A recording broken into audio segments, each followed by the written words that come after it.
Well, I guess it'd be about time to get this warmed up and going. Do do do do do do. Oh, now, how be this get to working again? Press the button. Which no, button? No, not that one. Not this the one. left. That one. No, your other left. This other one. Oh, Which one are you talking about? I meant the right. No, What- but what not are you- that big red one. The- The this other way. red button. Not- Just not the big, happy, shiny one. You mean the one I just pushed? Yeah, for crying out Oh, loud. You don't righty. know what you're doing. I know perfectly well what I'm doing. Not that button. Oh, for crying out loud. You just sit here on your patootie. You play Well, with your buttons. I go make coffee. You do that, but don't slam the door. Well, another week of Halloweeny be upon us. In other words, we're a little bit farther into October. Now, we've also survived an entire full moon, but don't worry, we'll have a blue moon this year, so it'll be a second full moon right on Halloween Eve. That'll be a special treat for everyone. Now, here's a special treat for you. We're going to start right out with a Halloweeny kind of tune tonight. Remember, when it came out, it was a terrifying movie. Had people shaking in their booties. They'd walk out of the theater, look back and forth, and they'd wonder if they were to be next. This song was the theme song for one of the most terrifying movies of its time. But it's surprisingly pippy and fun, even though it made you want to scream and run. It be the Five Blobs with The Blob.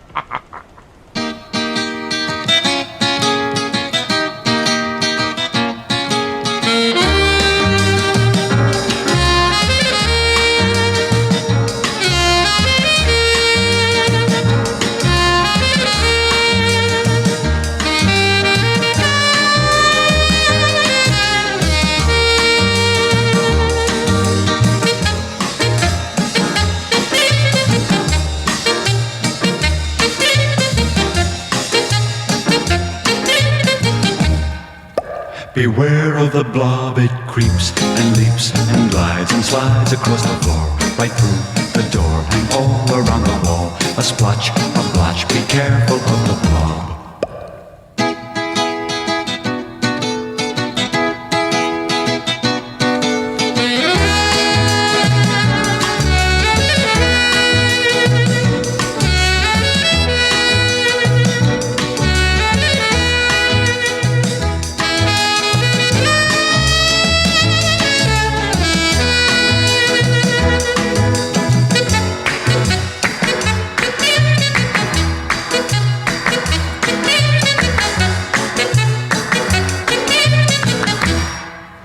Beware of the blob, it creeps and leaps and glides and slides across the floor, right through the door and all around the wall. A splotch, a blotch, be careful of the blob.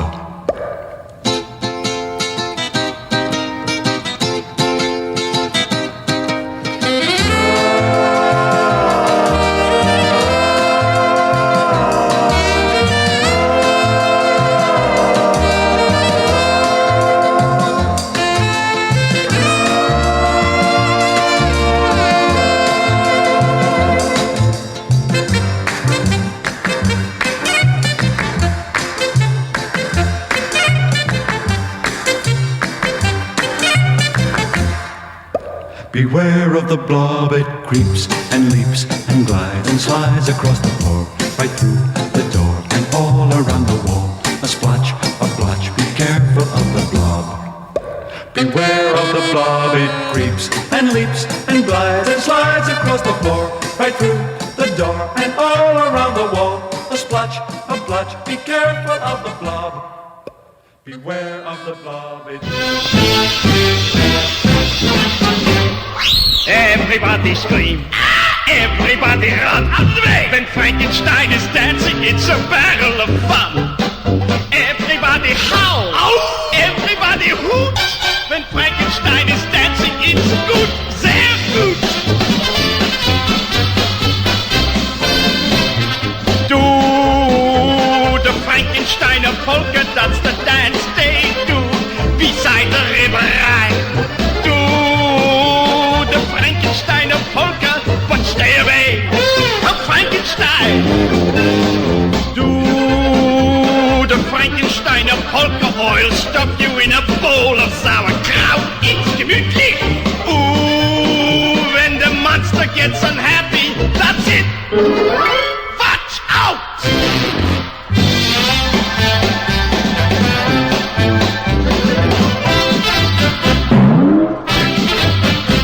When Frankenstein is dancing, it's a barrel of fun. He's got lead in his veins and chains on the brains. He's a regular junk pile and he weighs about a ton. Look what he did to the big bass fiddle. He threw it out the window and he started to laugh. Look what he did to the grand piano. He banged one note and he broke it in half. Crunch! Look what he did to the concertina. He stretched it out and tore it right into it. Look what he did to the side of the building. He swung out his partner and she went right through. He made everybody hop. He wouldn't let them stop, but he busted up a lot of other stuff. But the night they played the Frankensteiner polka, that was the night. That was the night. That was the night we fell in love. It's so wonderful to know I brought two nice teenagers together. Well, there was a terrifying toonie, weren't it? I bet you weren't expecting a little Frankensteiner polka by Eddie Lawrence. You didn't realize Halloweeny had Frankensteiner polka or polka music in general. You never know what will be around the corner. So this is the time of year to be careful, because polka music could jump out at you from any moment. We're gonna keep it going. We're gonna swing away from the Halloweeny music right now and move into, let's see, what shall it be? Oh, I think you're gonna like this one.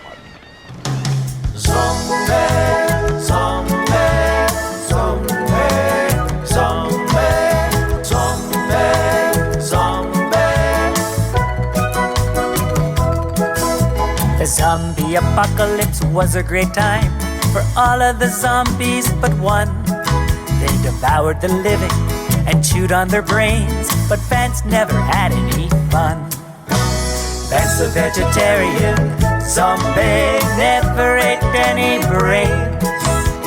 Vance the vegetarian zombie walked around screaming brains. One time a zombie killed a man, ripped the hair right off him. Took a bite, passed it to Vance, who said, Is there a vegetarian option? Vance the vegetarian zombie never ate any brains. Vance the vegetarian zombie thought eating human was inhumane. All of the other zombies used to laugh and call him names like and they all sort of sounded the same. Vance the vegetarian zombie never ate any brains. They never let poor Vancey join in any zombie games. He cried so hard his eyes popped out, and that's when he spotted Regan. She had beautiful bowels and long flowing skin, but most important, she was a vegan. Vance the vegetarian zombie never ate any brains. Vance the vegetarian zombie gave Megan his heart and some veins.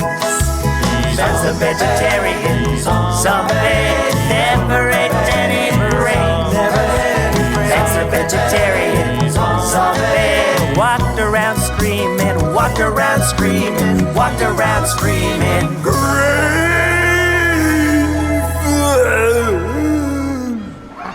That there be, by the arrogant worms, Vance the vegetarian zombie. I know I said I was gonna move away from the Halloweeny music, but I lied.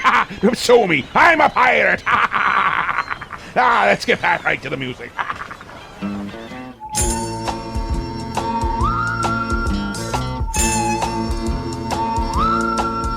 back when I was a kid, life was going swell.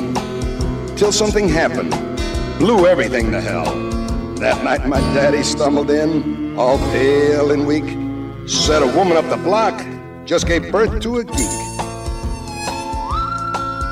Mom said, sell it to the circus. What the heck? Dad said, nope, this one's a pencil neck.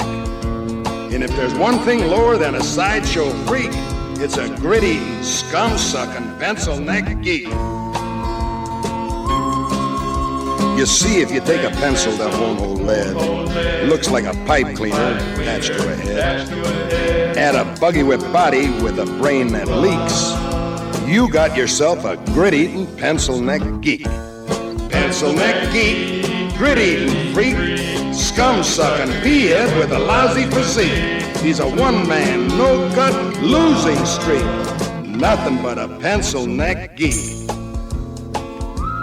Pencil neck Soon the geeks were popping up all over town. You couldn't hardly sneeze without knocking one down. After a nice juicy steak, if you need a toothpick, just reach for a geek. They'll do the trick. One day we cut one up for fish bait. Learned our lesson just a little bit late. Soon as the geek hit the drink, the water turned red. Next day, sure enough, all the fish were dead. Pencil neck geek, grit-eating freak, scum-sucking pea-head with a lousy physique. He's a one-man, no-gut, losing streak. Nothing but a pencil neck geek.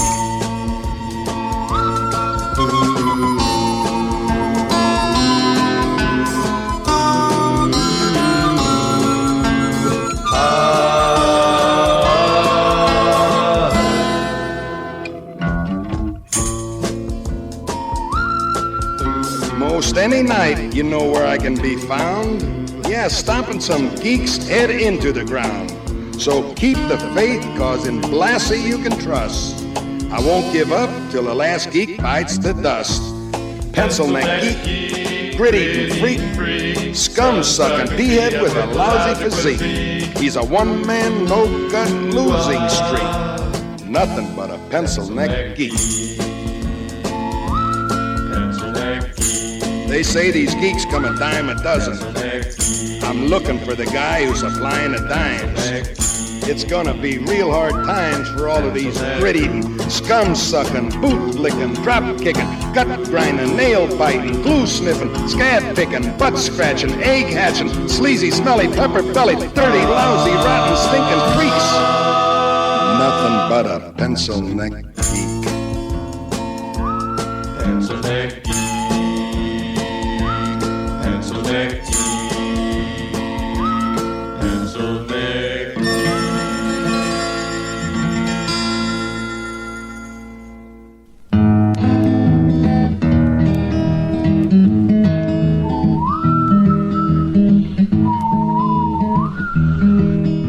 Back when I was a kid, I knew something was wrong. Folks said I was a bit too thin and my neck was too long. My dad tried to sell me to the circus one day, but the manager said I'd just drive all the people away. So as I grew up, I stayed inside, reading and munching grit, and I was satisfied. But I was always bothered every time I went out by a geek stomping, steak chomping, acephalous lout. Well, he looked like a Zeppelin, a real bag of gas with a big fat belly and a big fat head, a globular gibbon lumbering about, you repugnant acephalous lout. Acephalous lout roaming the street, stomping on the heads of all the geeks you meet. You filled all us geeks with rage and hate, and someday we're gonna retaliate. My brother got killed when you sneezed his way, and then my sister used for a toothpick one day. Then you poisoned the lake with my cousin Dave. they were all so young to be sent to the grave. And then you tried to kill me with a 10,000 volt wire, but fortunately the only thing that happened was my socks caught on fire. But now I'm okay, and I've helped in the creation of the Anti-Fred Blassie Geeks Association. Cephalus lout roaming the street, stomping on the heads of all the geeks you meet. You filled all us geeks with rage and hate, and someday we're gonna retaliate. You see, our plan is to keep this song on the top 10 for weeks. 'Cause we can always count on the votes of the geeks, of course. We're all united, and this is our intention, to make you die from terminal indigestion. The cephalus lout roaming the streets, stomping on the heads of all the geeks you meet. You filled all us geeks with rage and hate, and someday we're gonna retaliate.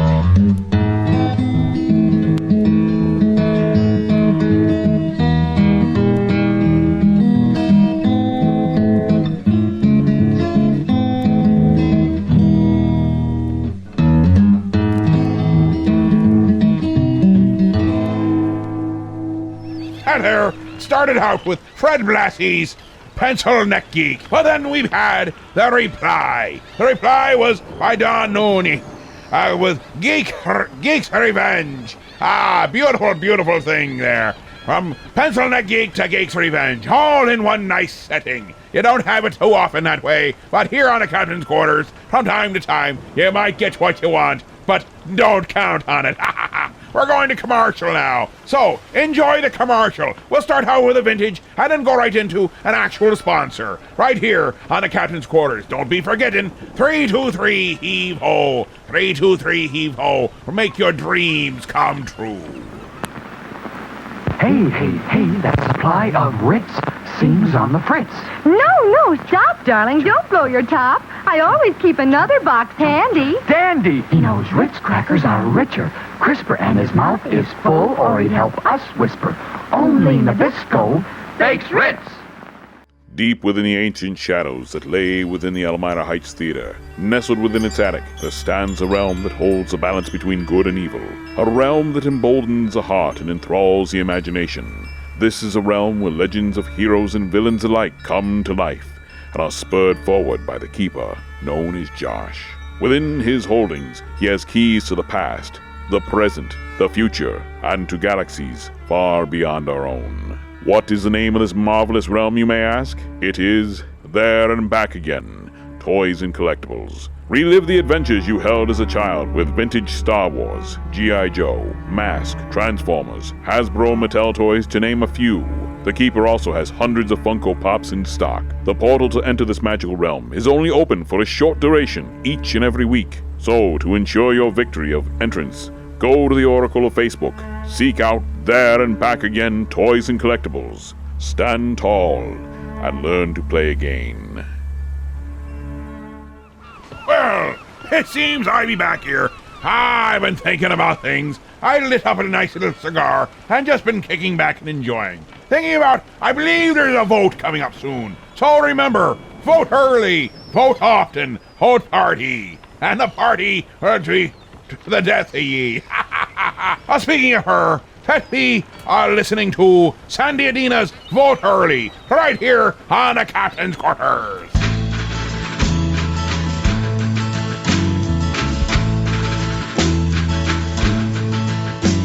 I am your friendly precinct captain. I know the whole neighborhood. I know every crack in every sidewalk, and I can fix your butt good.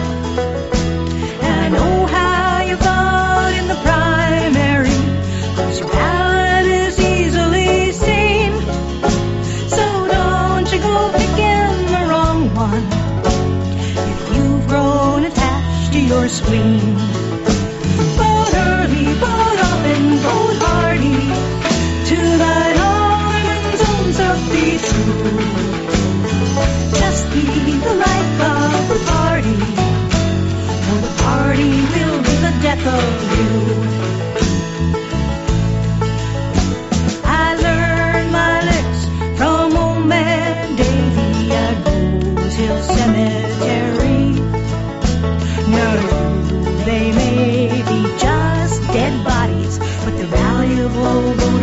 next to me, as they never question my candidates. They go where I tell them to go, and they'll never canvass for common cause or the IVIP. Oh, vote early, vote often, vote hearty, to thine alderman's own self be true. Just be the life of the party, or the party will be the death of you. Now I may sound like a son of a bitch, but you better believe what I say, or I'll make your life a living hell, beginning on primary day. So get your ass down to the polling place and vote like I told you to do, or we won't pick up your garbage. We'll have it delivered to you. Vote early, vote often, vote party, to thine alderman's own self be true. Just be the life of the party, or the party will be the death of you.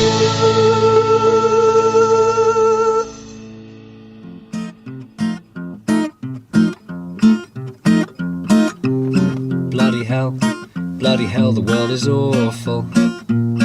Well, there's killing and starvation and injustice and religion everywhere. Everything is looking dreary. There's too many people in the world and far too much pollution in the air. Everything I used to love has turned to ish. Oh, the world's gone bankrupt now, and it doesn't look like things can soon improve. I'm noticeably older than I was, definitely fatter, just because I no longer feel the need to move. Well, what do you do when the world around you makes you so depressed?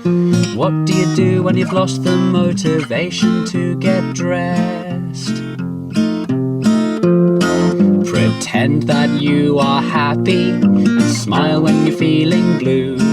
If you pretend you're happy, you'll start to believe it's true. It's better to fake a smile than fill the world with woe. So just pretend you're happy and nobody will know.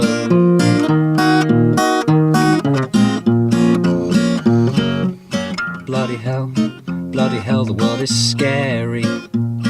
'Cause there's nothing but corruption and destruction and reality TV.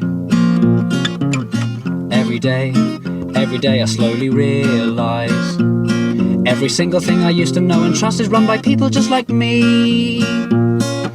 One at a time I'm losing touch with my former friends, and lately it seems I never ring the contacts in my phone.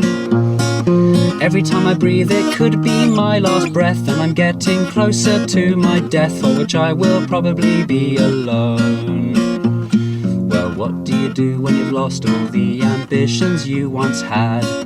What do you do when the slightest inconvenience makes you sad? Pretend that you are happy and smile when you're feeling down.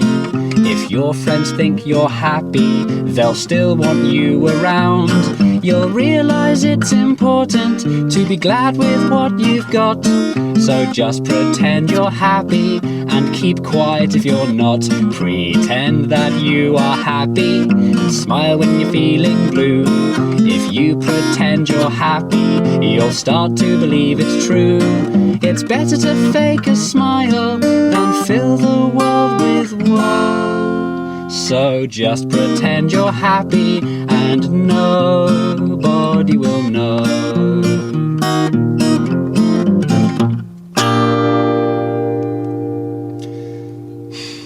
Hi there, BJ Harmon, with Pretend You're Happy. Now, let's take a little educational look at the world with a little bit of architecture. Learn something new every day. Let's see what we have here. The Architect's Sketch by Monty Python. Right here, as you guessed it, on the Captain's Quarters. Now, gentlemen, we have two basic suggestions for the architectural design of this residential block. And I thought it better that the architects themselves demonstrate the particular advantages of their designs. Excellent. That's probably the first architect now. Mr. Wiggin of Ironside and Malone. Good morning, gentlemen. This is a model of a 12-story block combining classical neo-Georgian features with the efficiencies of modern techniques. The tenants arrive here in the entrance hall, are carried along the corridor on a conveyor belt in extreme comfort, past murals depicting Mediterranean scenes, towards the rotating knives. The last 20 feet of the corridor are heavily soundproofed. The blood pours down these chutes, and the mangled flesh slurps into these large... Excuse me. Yes? Did you say knives? Rotating knives, yes? Are you proposing to slaughter our tenants? Does that not fit in with your plans? No, it does not. We asked for a simple block of flats. I hadn't fully divined your attitude towards the tenants. You see, I mainly design slaughterhouses. Pity. Mind you, this is a real beaut. None of your blood caked on the walls and flesh flying out of the windows incommoding the passers-by with this one. My life has been leading up to this. Yes, and well done, but we wanted an apartment block. Well, may I ask you to reconsider? You wouldn't regret this. Think of the tourist trade. I'm sorry, but we want a block of flats and not an abattoir. Yes, well, that's the sort of blinkered Philistine pig ignorance I've come to expect from you non-creative garbage. You sit there on your loathsome spotty behind, squeezing blackheads, not caring a tinker's cuss for the struggling artist, you excrement! You whining, hypocritical toadies with your colour TV sets and your Tony Jacklin golf clubs and your bleeding Masonic secret handshakes. You wouldn't let me join, would you blackballing... Well, I wouldn't become a Freemason now if you went down on your lousy, stinking knees and begged me! Well, we're sorry you feel that way, but we did want a block of flats. Nice though the abattoir is. Oh, sod the abattoir. It's not important, but if any of you could put in a word for me, I'd love to be a mason. Masonry opens doors. I'd be very quiet. I was a bit on edge just now, but if I were a mason, I'd sit at the back and not get in anyone's way. Thank you. I've got a second-hand apron. Thank you. I nearly got in at Hendon. Thank you. Anyone else to see?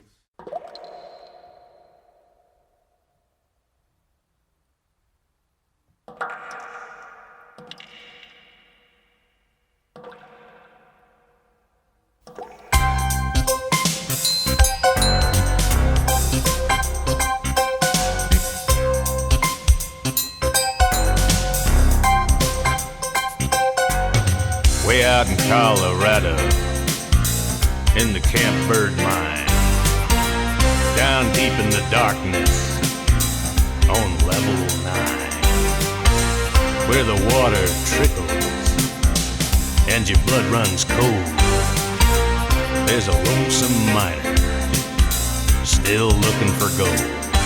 He's way down deep.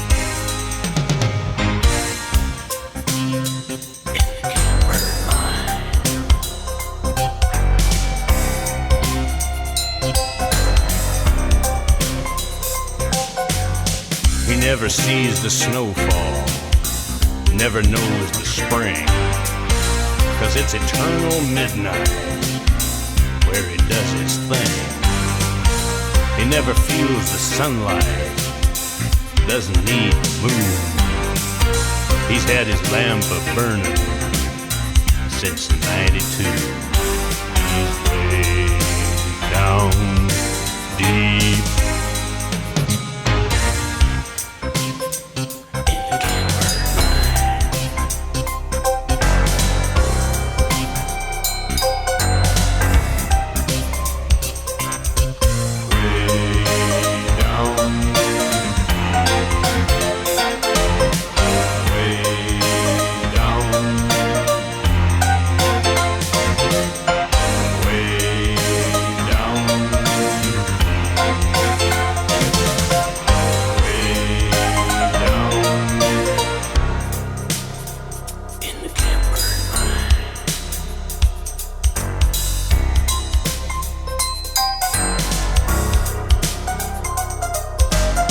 They say you never see him, you just know he's there. But you can hear his hammer in the devil's lair, where the silver sparkles and your blood runs cold. There's a phantom miner still looking for gold. He's way down deep in the Camper mine.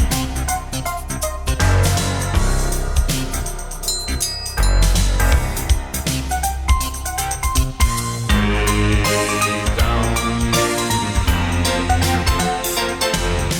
way down, way down, way down in the Camper mine.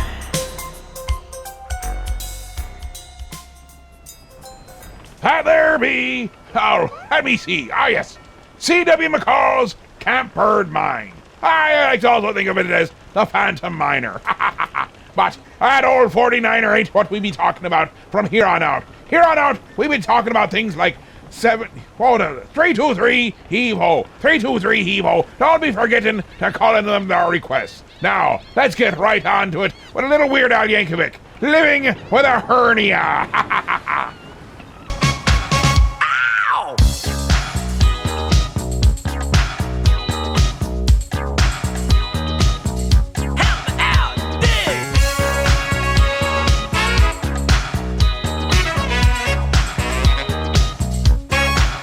All I do is grunt and groan. Hurts me to walk anywhere. Went to see my physician, Dr. Jones. He took my trousers off, told me to cough. Doctor says there ain't nothing to discuss. He told me any day I might have to wear a truss. Living with a hernia. Ow! All the time, such aggravation. Living with a hernia. Gonna be my ruination. Living with a hernia. Got to have an operation. Feel so old. Ow! Huh. Too much bad pain. Good God, drives me insane. Can't run, barely crawl. Got a bulge in my intestinal wall. Walk real funny, bless my soul. Can't play tennis, and it's hard to bowl. You can't even do the splits now. Say it. Better call it quits now. I'm sick of all this dancing. Anyhow, living with a hernia hurts me bad in a tender location. Living with a hernia, heading up humiliation. Living with a hernia, got to have an operation. Ow! I live with a hernia. Can't get up, can't bend over. Now I live with a hernia. Wait a minute. You may not be familiar with the common types of hernias that you could get. So just settle down, let me clue you in. There's incomplete, epigastric, bladder, strangulated, lumbar hernia, Richter's hernia, obstructed, inguinal, and direct. Living with a hernia, rupture. I said it's causing me such irritation. Living with a hernia, have to have my medication. Living with a hernia, I feel bad. We'll be right back in just a moment. We're going to go to commercial. We're going to throw in a mini vintage commercial heard on the radio ever so long ago for some of the old horror movies. You hear them sprinkled out through the rest of the month. And then we go to the actual sponsored commercials, which pays for the show. And if it didn't pay for the show, well, we'd be up a creek without a paddle, or a paddle without a creek. I'm not sure which we'd be, but it wouldn't be good. Right here on the Captain's Quarters. Carrie is a new and utterly frightening motion picture. It is the story of a lonely teenage girl who possesses a strange and evil power that turns a high school prom into a nightmare. Carrie, based on the best-selling novel, is a chilling blend of American Graffiti and Psycho.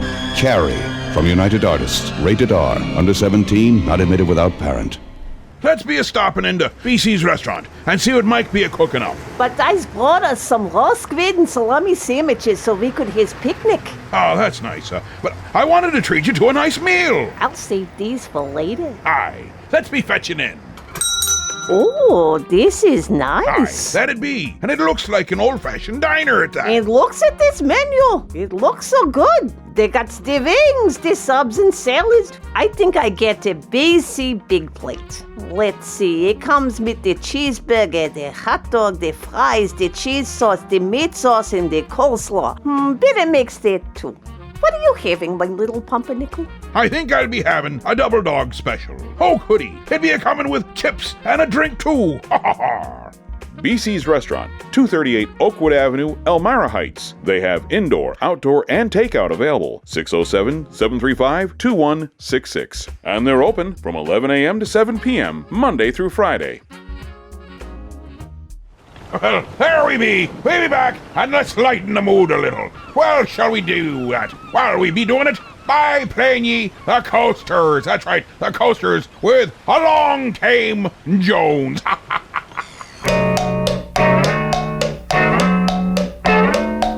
I plopped down in my easy chair and turned on channel 2.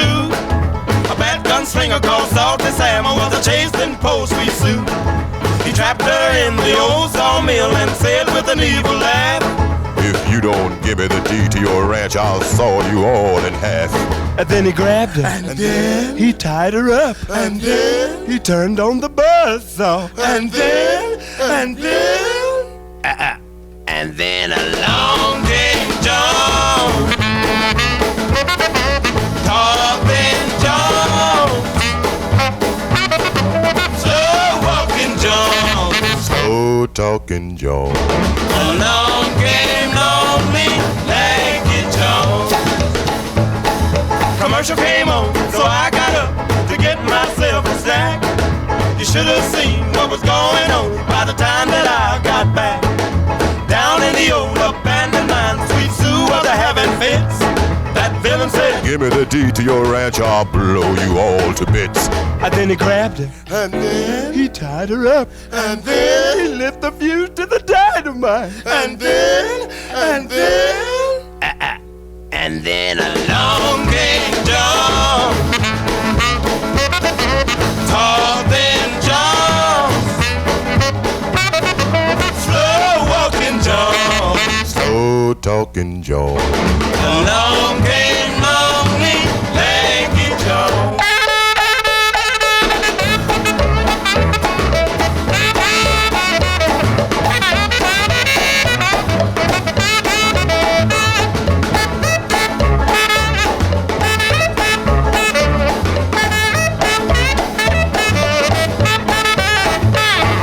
I got so bugged I turned it off and turned on another show.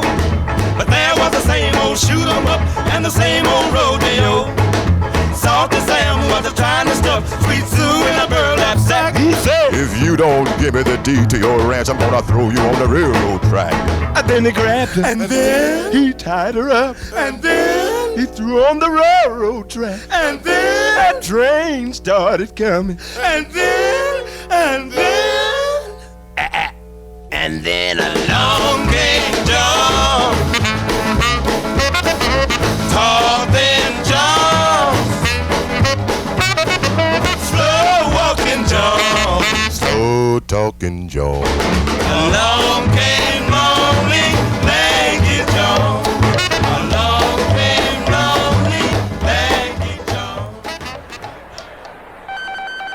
everyone. This is your Action News reporter with all the news that is news across the nation on the scene at the supermarket. There seems to have been some disturbance here. Pardon me, sir. Did you see what happened? Yeah, I did. I was standing over there by the tomatoes, and here he come, running through the pole beans, through the fruits and vegetables, naked as a jaybird.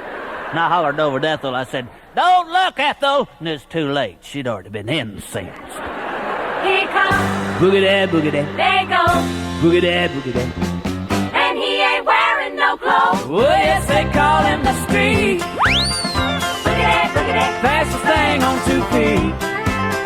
Boogie-dad, boogie-dad. He's just as proud as he can be of his anatomy.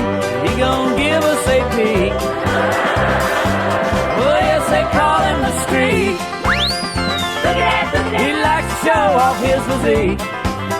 Boogie-dad, boogie-dad. If there's an audience to be found, he'll be streaking it round, inviting public critique. This is your Action News reporter once again, and we're here at the gas station. Pardon me, sir. Did you see what happened? Yeah, Dave. I was just in here getting my tires checked, and he just appeared out of the traffic. Come streaking around the grease right there. Didn't have nothing on but a smile. I looked in there, and Ethel was getting her cold drink. I hollered, "Don't look, Ethel!" And it's too late. She'd already been mooned. Flashed her right there in front of the shop absorber. He ain't rude. Boogity, boogity. He ain't rude. Boogity, boogity. He's just in the mood to run in the news. Oh, yes, they call him the street. Boogie-dad, boogie-dad. He likes to turn the other cheek. Boogie-dad, boogie-dad. He's always making the news, wearing just his tennis shoes. Guess you could call him unique. Once again, your Action News reporter in the booth at the gym covering the disturbance at the basketball playoff. Pardon me, sir. Did you see what happened? Yeah, I did. Half time I was just going down there to get Ethel a snow cone. Here he come, right out of the cheap seats, dribbling, right down the middle of the court. Didn't have on nothing but his PA. Made a hook shot and got out through the concession stand. I hollered up at Ethel. I said, "Don't look, Ethel!" And it was too late. She'd already got a free shot. Grandstand. Right there in front of the home page. Well, yes, they call him the street. Here it comes again. Who's that with it? Ethel! Is that you, Ethel? He's just as proud as he can be. What do you think you're doing? Anatomy. He gon' give us a You get your clothes on! Oh, yes, they call him the street. Ethel, where you go? He likes to show off his physique. Ethel, you shameless hussy! If there's an audience to be found, he'll be streaking it round, inviting public critique. Say it isn't so, Ethel! That there be Ray Stevens with The Streak. I don't know if you've ever been around when sun goes streaking, but it definitely makes for an interesting opportunity. Unless you're in San Francisco. And then, well, I don't even want to go there. Daddy Captain! Molly, me dear, have you been seeing Babushka anywhere around? 'Tis be quiet as a grave right now, and with her, that'd never be a good thing. Oh! Mama Babushka has been chasing cars. She what? But we be out to sea. There be no cars out in here. Well, Mama Babushka hacked a Russian weather satellite and took control of a predator drone, and she's using that to chase cars. Well, bye! Aye? Well, Russian satellites? USA military drones? Oh dear, oh dear. What has that crazy old bat gotten us into this time?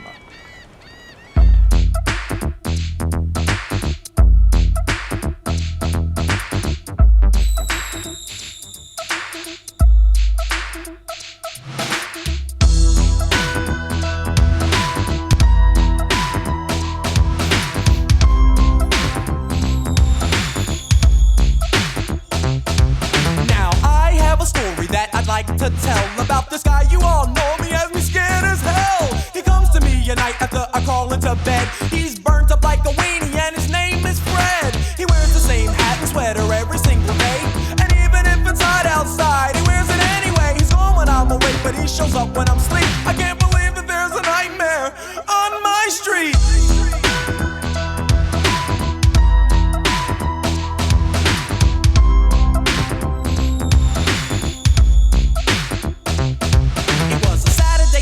If I remember it right, and we had just gotten back Warped Tour last night. So the gang and I thought that it would be groovy if we summoned up the posse and dumb rush the movies. I got Angie, Jeff got Tina, Reddy Rock got some girl I've never seen in my life. That was alright though, cause the lady was chill. Then we dipped to the theater set to ill.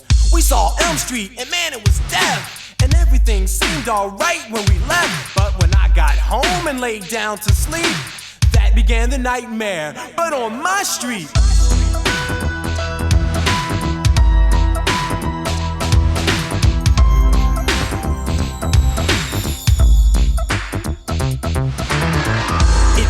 In my room like an oven, my bed soaked with sweat, and man, I was bugging. I checked the clock, it had stopped at 12:30. It had melted, it was so darn hot, and I was thirsty. I went downstairs to grab some juice or a Coke, flipped the TV off, and then I almost choked when I heard this awful voice coming from behind. It said, "You want to David Letterman, now you must die." Man, I ain't even wait to see who it was. Broke outside in my drawers and screamed so long, cuz got halfway up the block, I calmed down and stopped screaming, then thought, oh, I get it, I must be dreaming. I strolled back home with a grin on my grill. I figured since this is a dream, I might as well get ill.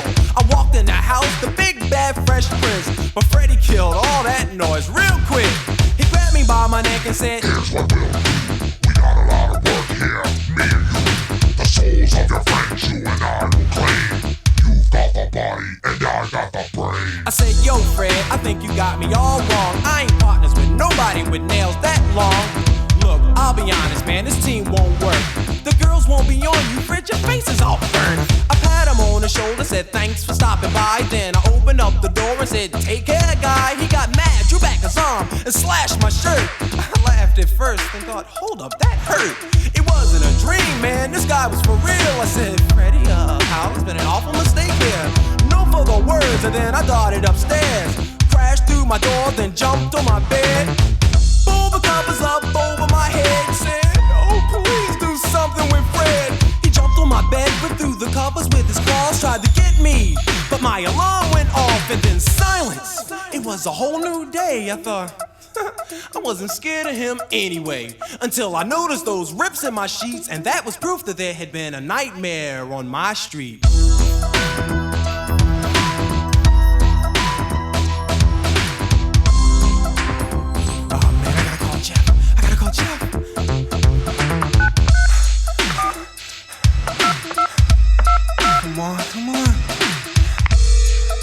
Come on, Jeff, answer!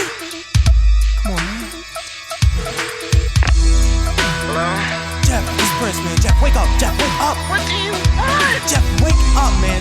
Listen to me, Jeff. It's 3 o'clock Jeff, in the morning. listen, What would do you you want? listen to me? Whatever you do, don't fall asleep. Jeff, listen to me. Don't go to sleep, I'll talk to Jeff. you tomorrow. Jeff, I'm going Jeff. to bed. Jeff, Jeff, Jeff.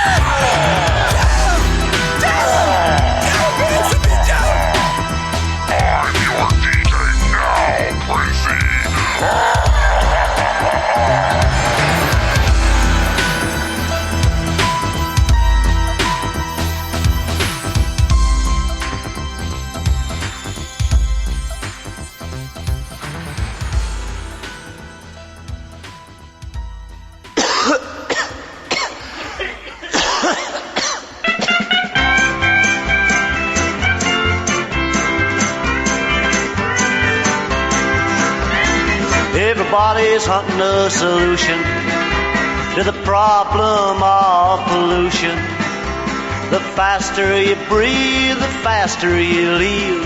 Everybody's worried about pollution. They say way out in California that smog is the next thing to death. A man run slam Arizona, old soul was just trying to catch his breath. Everybody's hunting a solution to the problem of pollution. With your next gasp, your lungs might collapse. Everybody's worried about pollution. This year I went to the Mardi Gras. I went down there to find the Cajun Queen, but I couldn't tell the boys from the girls when the hippies polluted New Orleans. Everybody's hunting a solution to the problem of pollution. When the visibility is minus, it clogs up my sinus. Everybody's worried about pollution.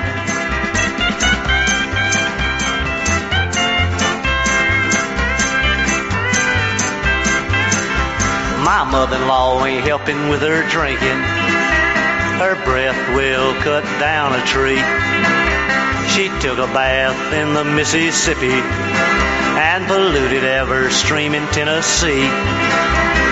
Everybody's hunting a solution to the problem of pollution. The faster you breathe, the faster you live. Everybody's worried about pollution.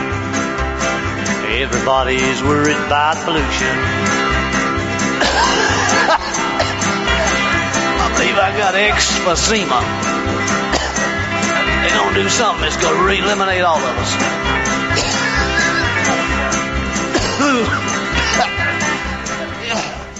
We talked from DJ Jazzy Jeff and the Fresh Prince with A Nightmare on Me Street to Pollution by Jim Nisbet. Now, let us not hold back, and let's keep right on going with the idea that Halloweeny be right around the corner. So, with no further ado, let's have some Alan Sherman with My Son, the Vampire.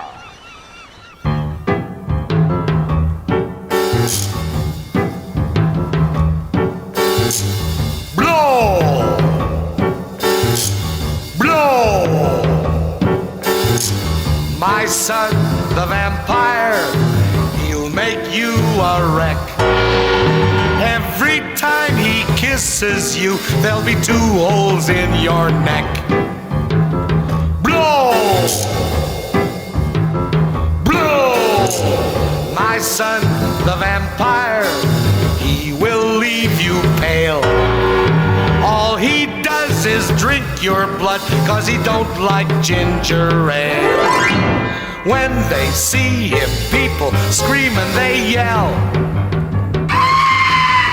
And they scream and yell 'cause they're scared as heck that he'll say, blow! Blow!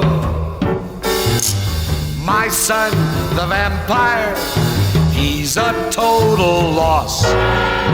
And if you should meet with him, do not drink or eat with him. Run if he takes out his dental floss.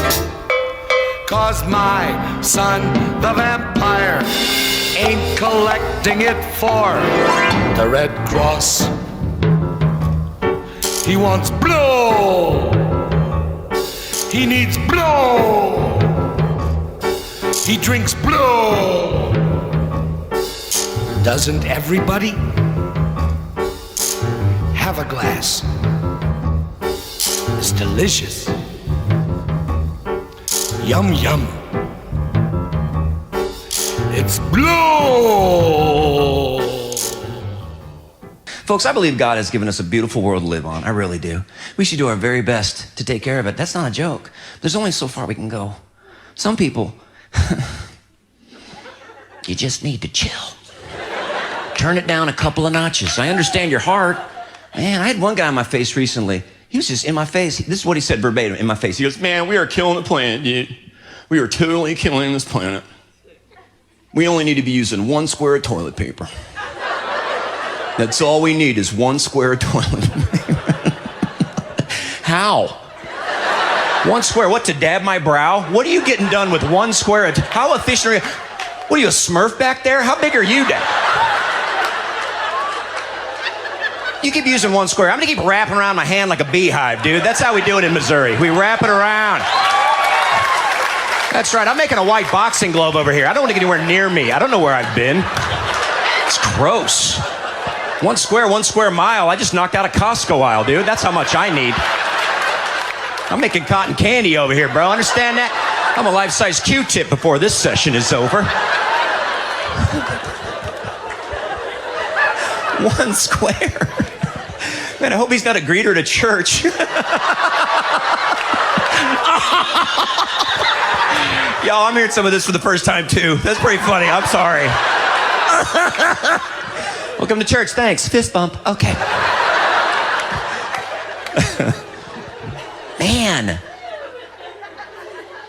that's gotta be a sign of the end of the times, doesn't it? There will be wars and rumors of wars and people using one square toilet paper. That there be Tim Hawkins with toilet paper. I don't know about you, but using but one square, it seems sacrilegious to me. Oh, don't be forgetting, we've got the final 40 coming straight up in the next hour. The last 40 minutes of the show is nothing but, shall we say, ye directed idea. That you request it, we play it, and we find out whether it goes good or bad. It's all entirely up to ye. But you can't be doing it by sitting around in your rumps. You got to stand up, grab your phone, and put it in your hand, and play with it like you mean it. 3, 2, 3, heave-ho. 3, 2, 3, heave-ho. Dial it into the captain's quarters, and let us know what it is you be wanting to hear.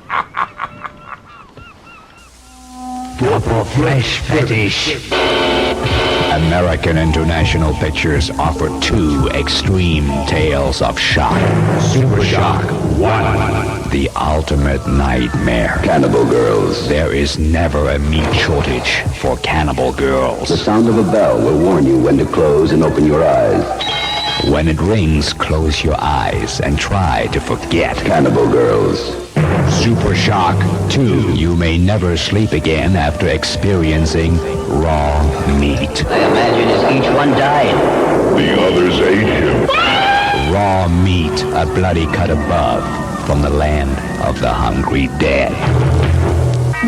Cannibal Girls and raw meat together, a full-color for flesh fetish. Rated R from American International Pictures.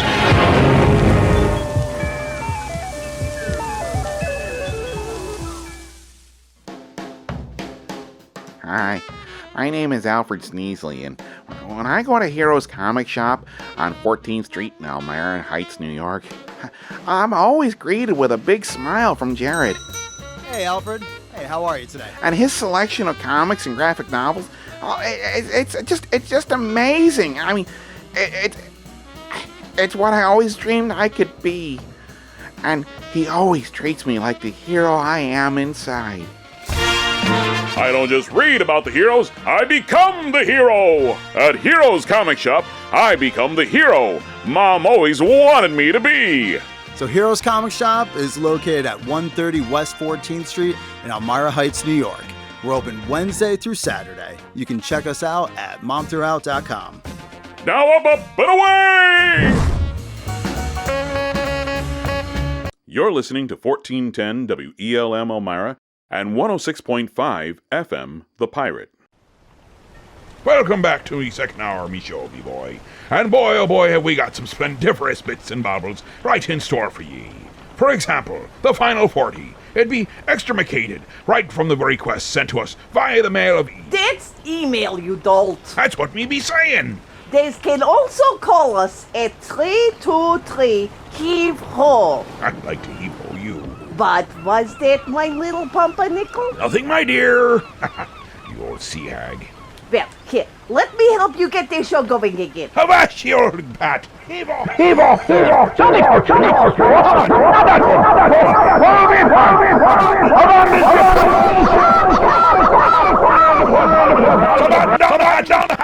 We're all doomed. Oh, that's better. See?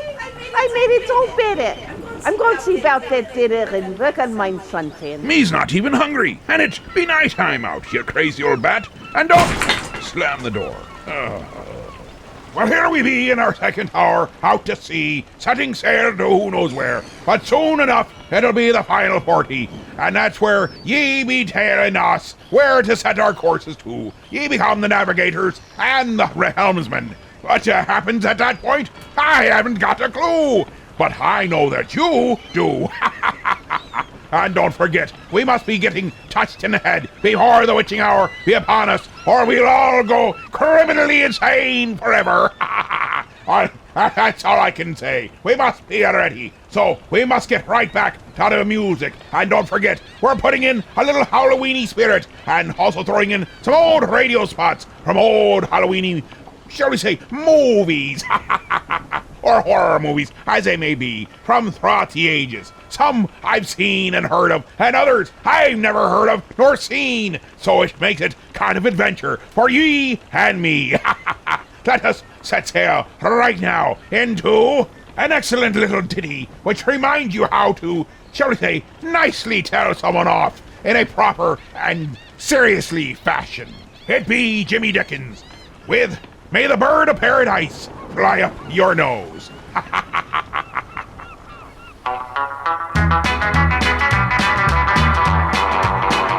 One fine day as I was a-walking down the street, spied a beggar man with rags upon his feet. Took a penny from my pocket, in his tin cup I did drop it, and I heard him say as I made my retreat, may the bird of paradise fly up your nose, may an elephant caress you with his toes, may your wife be plagued with runners in her hose, may the bird of paradise fly up your nose.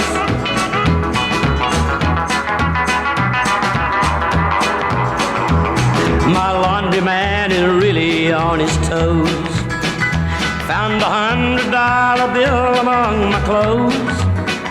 When he called me, I came running, gave him back his dime for phoning, and I heard him saying as I turned to go, may the bird of paradise fly up your nose, may an elephant caress you with his toes, may your wife be plagued with runners in her hose, may the bird of paradise fly up your nose.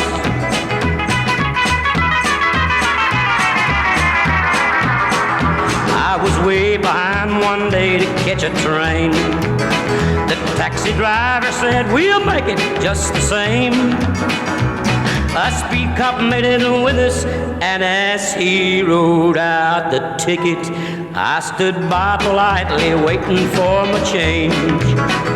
May the bird of paradise fly up your nose, may an elephant caress you with his toes, may your wife be plagued with runners in her hose, may the bird of paradise fly up your nose, may the bird of paradise fly up your nose, may an elephant caress you with his toes, may your wife be plagued. It on the last album, and I asked, should I do it on this album? More redneck stuff, and somebody's like, well, if you don't, we'll shoot you. Because the thing about that, I guess that's the biggest misconception about the South. A lot of people think everybody from the South is a redneck, and I've been all over the place. There's rednecks everywhere you go. How many rednecks we have here tonight?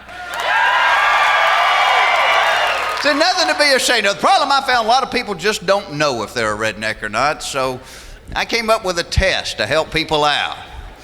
Things like, if you own a home that is mobile and 14 cars that aren't,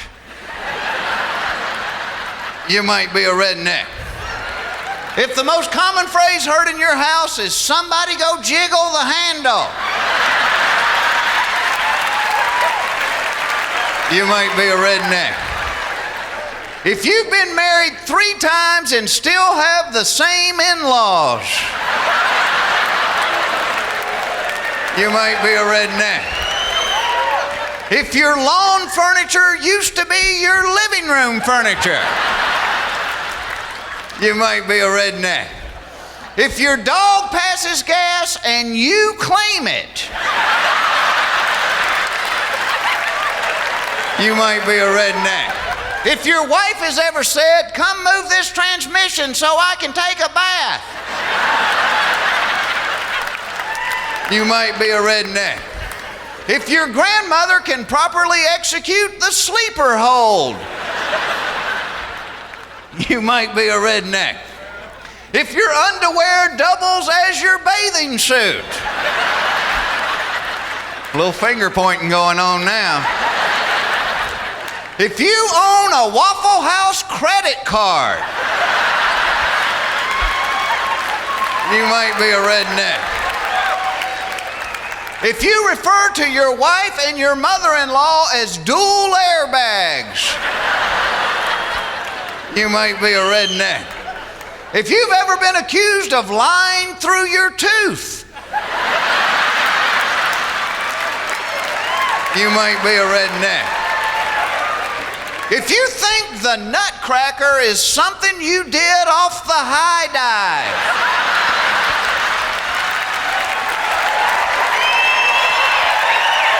you might be a redneck.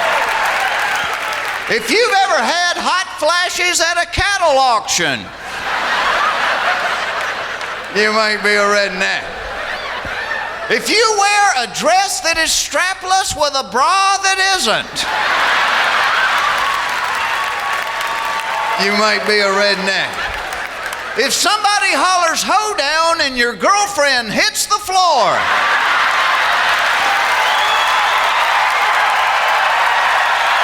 we will see you down the road. Take care of yourself.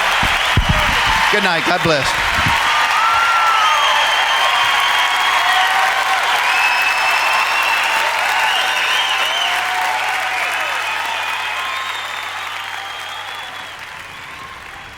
Up there, that's your chuckles, and me, Jeff Foxworthy, with more of If You Be. Let me put it on.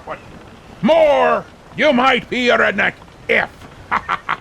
Now, they're gonna go to the Bob's, where they're singing about someone who's cooking almost as bad as babushkas. It's the Bob's with There's a Nose Ring in My Soup. I never tasted a more fabulous flounder. My compliments to the chef. My filet was better than a quarter pounder. The pasta was sublime, the dessert was a crime. I'm not used to this style of dining. Don't know which fork to use next. Don't get me wrong, I'm not really whining, but one thing is strange that I wish you would change. There's a nose ring in my soup. There's a nose ring in my soup. Just the sight of it is making me sick. Was it left behind by a careless pick? There's a nose ring in my soup. Hors d'oeuvres presented on the finest china. Waiters with savoir-faire. Not like the hash they sling at the diner, when no one can say what's the spice of the day. How can I be calm? It's making me nervous. My perfect evening is spoiled. What other surprises will float to the surface? Things are going wrong, that's the meat of my song. There's a nose ring in my soup. There's a nose ring in my soup. Just the sight of it is making me sick. Was it left behind by a careless pick? There's a nose ring in my soup.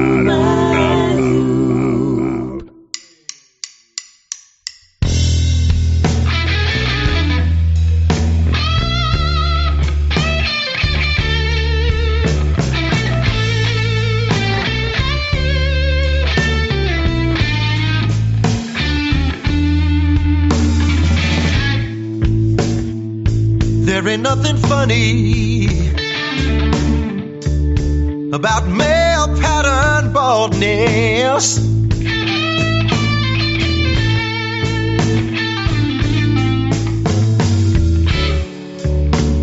I said there's nothing funny, you know, about male pattern baldness.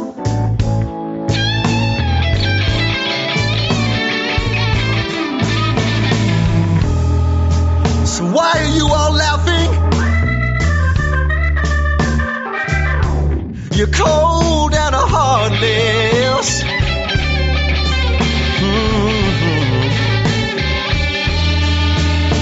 Now some will say, no, no, no, nay. A toupee is gonna save the day.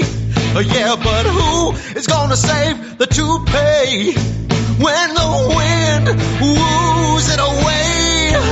There ain't nothing funny, no.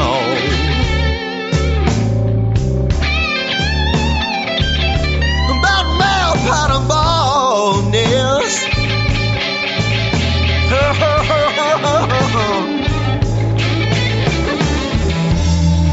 So why are you all laughing?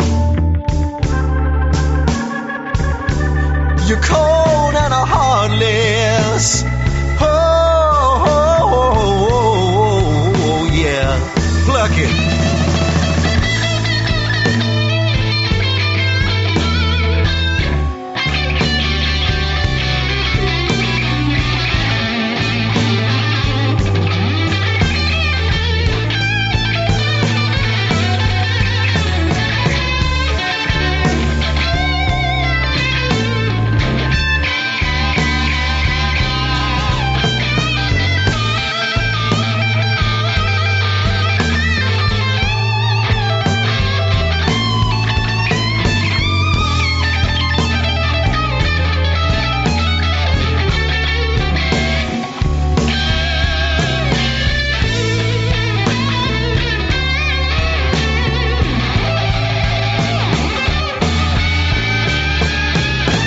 As for testosterone, well, I don't think it's fair.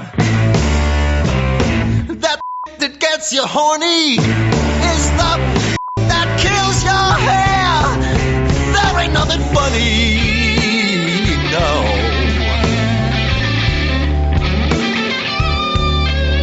About male pattern baldness.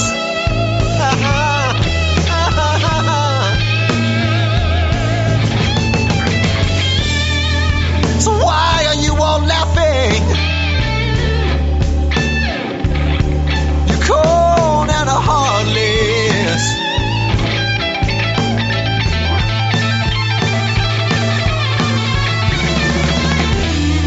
So why are you all laughing? Hey, you're cold and heartless. Hey,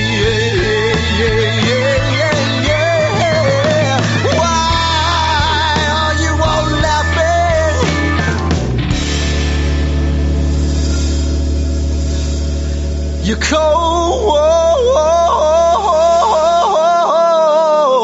and heartless.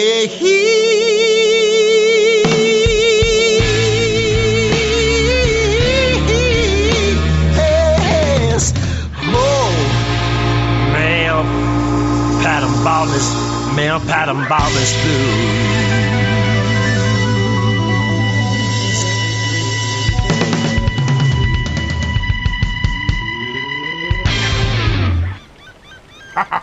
That there be Male Pattern Baldness by Eric Schwartz. But let's see. They say they have a pill for that. They have a pill for this. They have a pill for about everything.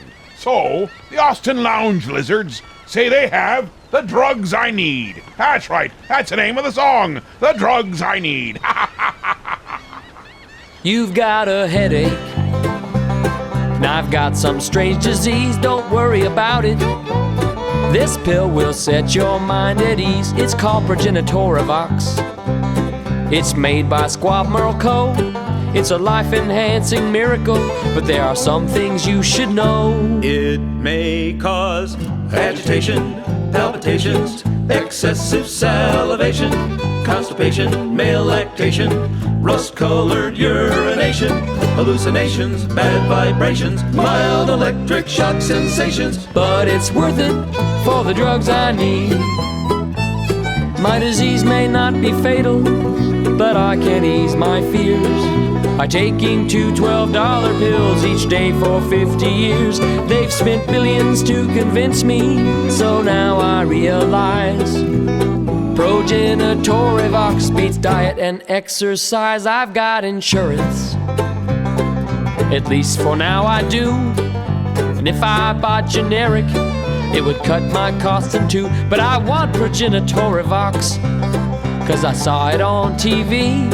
Those families look so functional, that Paisley pills for me. But it may cause deprivation, humiliation, debtors, prison, and deportation. Dark depictions, dire predictions, life as seen in Dickens' fiction. Empty pockets, court dockets, may cause eyes to pop from sockets. But it's worth it for the drugs I need. But it's worth it in Canada. They get this for a song. But it's worth it for the drugs I The opinions expressed in this song are not necessarily those of Squabno Co. or its subsidiaries. Progenitorivox is not available anywhere. Offer void in Wisconsin. Any resemblance to actual drugs, living or dead, is purely coincidental. Any unauthorized use of your own judgment in the application of Progenitorivox is strictly prohibited. Progenitorivox may not be reproduced without the express written consent of Major League Baseball. Progenitorivox may cause drowsiness or restlessness in lab animals. Do not resume sexual activity while operating heavy machinery without consulting your physician. For erections lasting longer than 4 hours, insert your own joke here. If you experience psychotic episodes, you're crazy. If death occurs, discontinue use of Progenitorivox immediately. If symptoms persist, consult your physician. All sales final. Batteries not included. For the drugs I need.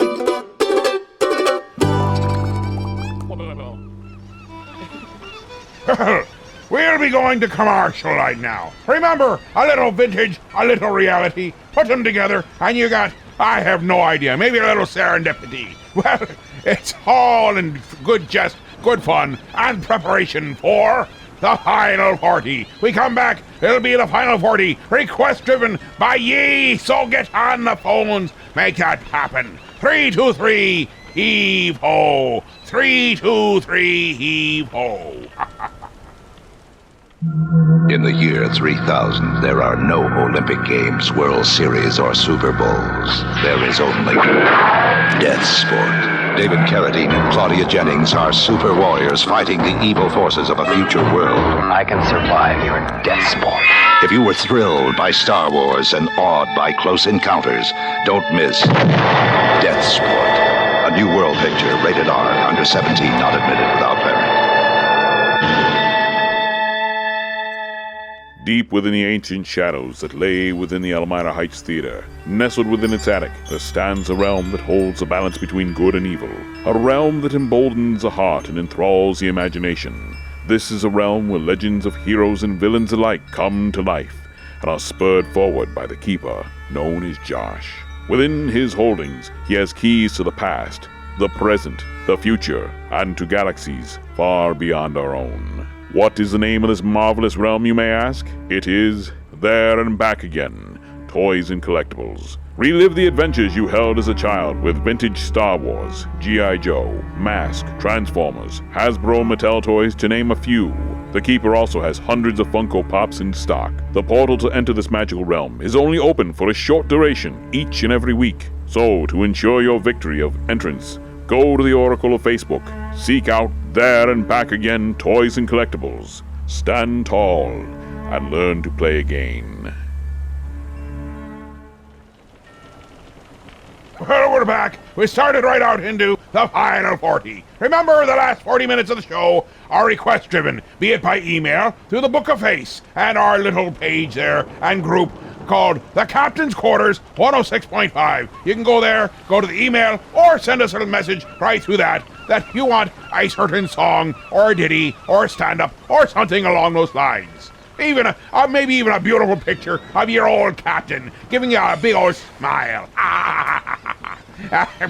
That's entirely possible too. And there's also the thing that we must be doing. We must be getting touched in the head. That's right. We must invoke our own insanity so that we might survive the coming witching hour, which is only a matter of minutes away. So if you're not touched in the head yet, you better get ready, for it could be a dandy, a real wrong ripper this time around, like it has been in the past. And some of you didn't make it out. Well, at least with all your brain cells still attached.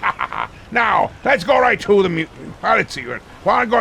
We have a request sent to us by email. Tammy's saying she wants a peanut butter sandwich. That's right, peanut butter sandwich by Rafi. I don't know why, but that is what she be wanting. At least I believe it's a song, not an actual peanut butter sandwich. But that would be good right now, too. But don't tell Babushka.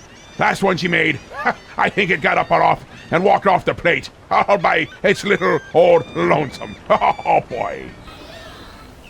Now I'd like to play the kazoo for you in the next song I'm going to do, which is about a peanut butter sandwich.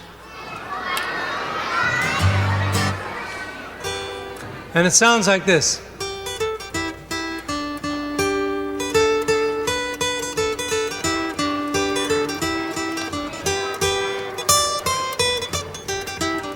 A peanut butter sandwich made with jam, one for me and one for David Amram. A peanut butter sandwich made with jam. Stick, stick, stick, stick, stick.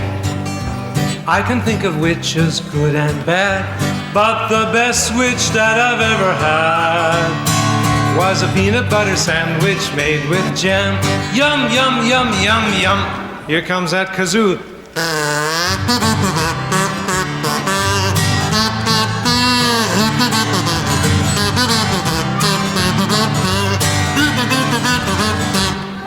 A peanut butter sandwich made with jam, one for me and one for David Amram. Peanut butter sandwich made with jam.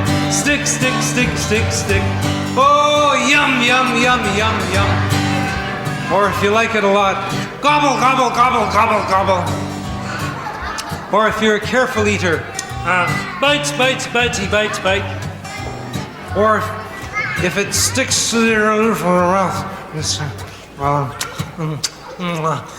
chew, chew, chewy, chew, chew.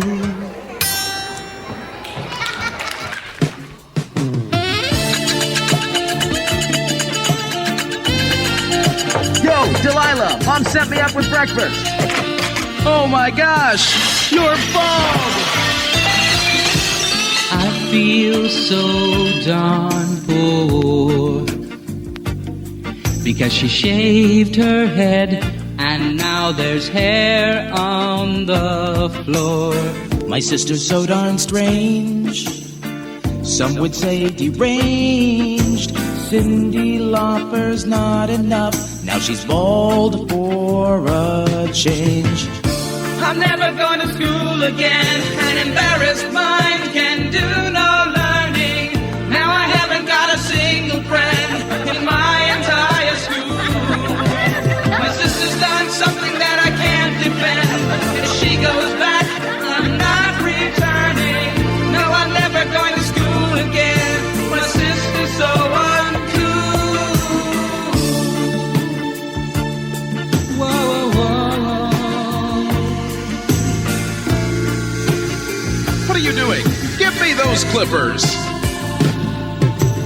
Time can only mend my hairless sister and win back my friend. Mom and Dad don't care. Delilah has no hair.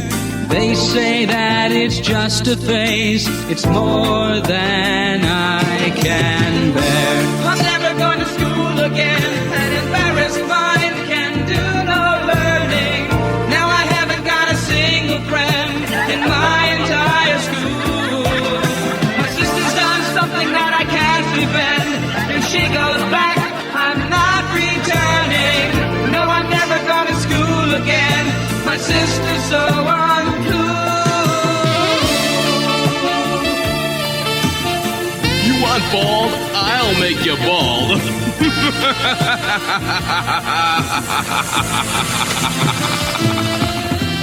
It used to be I was so proud, but now I wish I wore a shroud. Maybe the fashion is high, But she looks so stupid now that I just want to die. once she looked like Mary Lou Henner. But now she looks more like Yul Brenner. Now who's gonna tutor me? Because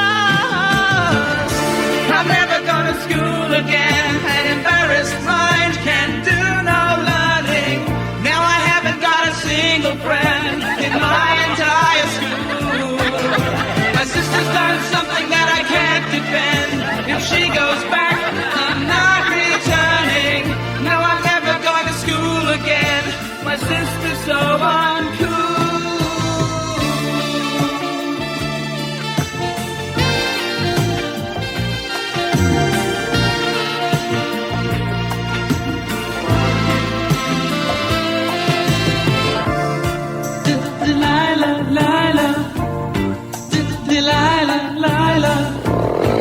Yo, Delilah, I've got something for you.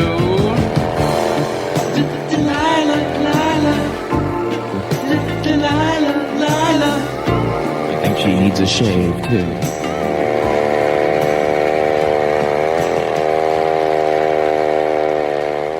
And there be Hairless Sister by Grant and Elliot. A lovely little tune from back in the old 80s. Now, let's go straight to the phone lines and see what the request line be. Oh my God, it's the captain. This is so totally tubular. I want to request and dedicate a song for a totally gnarly dude. He totally became 1 year older this week. Since getting older is totally gross. Gag me with a spoon. We need to get really weird by you're totally playing Weird Al Yankovic's happy birthday song to my close and personal friend John Shaggy Saunders. That would be so totally rad, man. Tubular. Bye.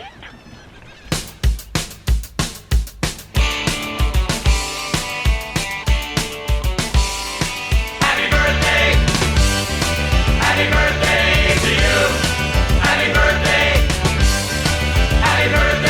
to you. Well, it's time to celebrate your birthday. It happens every year. We'll eat a lot of broccoli and drink a lot of beer. You should be good and happy that there's someone you can eat. 1 million people every day are starving in the street. Your daddy's in the gutter with the wretched and the poor. Your mama's in the kitchen with a can of Cycle 4. There's garbage in the water and poison in the sky. I guess it won't be long before we're all gonna die. Happy birthday.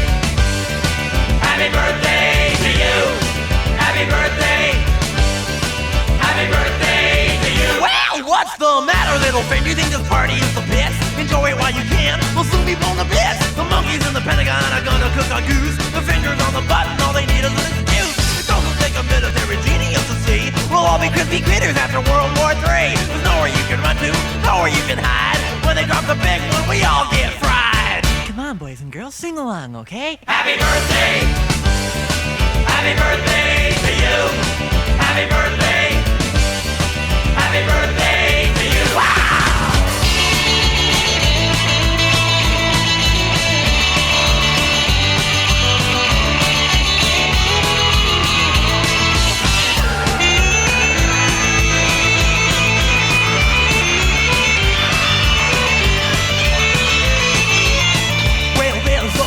In the alley and he's looking for a bite. There's an Arab on the corner buying everything inside. There's a mother in the ghetto with another mouth to feed. Seems that everywhere you look today there's misery and greed. I guess you know the earth is gonna crash into the sun, but that's no reason why we shouldn't have a little fun. So if you think it's scary, if it's more than you can take, just blow out the candles and have a piece of cake. Happy birthday. Happy birthday to you. Happy birthday. Happy birthday to you. Wow! Happy birthday! Happy birthday to you. Happy birthday. Happy birthday to you.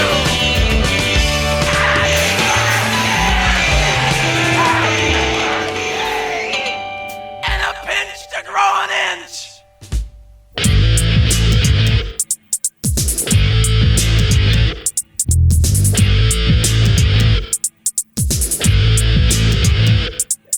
It's time to get out your pointy hat. Grab your broom and your big black cat. Put on your cloak and bring a cauldron too. Don't forget your potions and your witch's brew. Yeah, it's almost midnight, can you feel the itch? Calling all witches, it's time to twitch. Witch twitch. This is how it goes. Witch twitch. Just wiggle your nose. Witch twitch. It's a magic movement. Witch twitch. Come on, let's do it.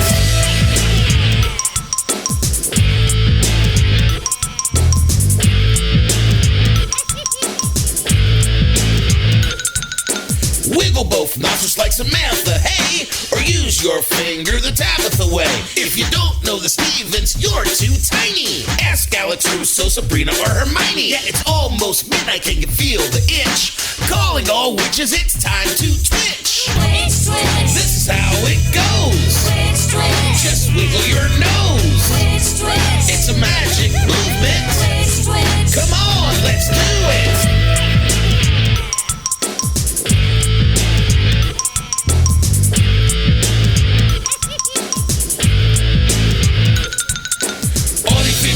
From Hollywood, like old Aunt Clara and Elena the Good. Witchy Pooh, Wendy, and the Twitchies twins. Hey, wicked witch, why can we be friends? White witch of Narnia, stay out of trouble. Wiggle your nose, don't boil and bubble. Witch twitch. This is how it goes. Witch twitch. Just wiggle your nose. Witch twitch. It's a magic movement. Witch twitch. Come on, let's do it. Witch twitch. This is how it goes. Witch twitch. Just wiggle your nose. Witch twitch. It's a magic movement. Witch twitch. Come on, let's do it.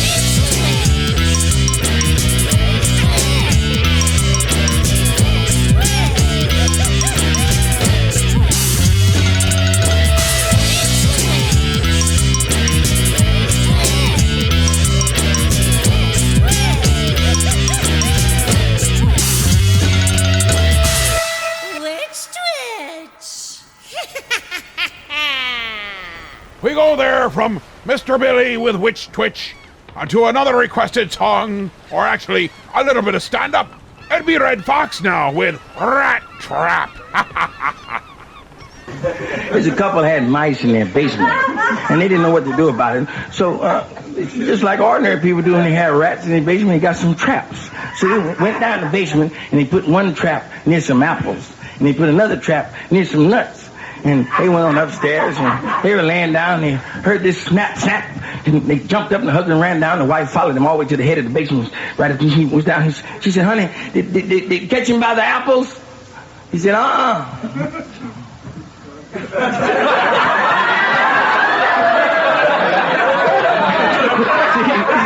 See, you almost blew it, didn't you?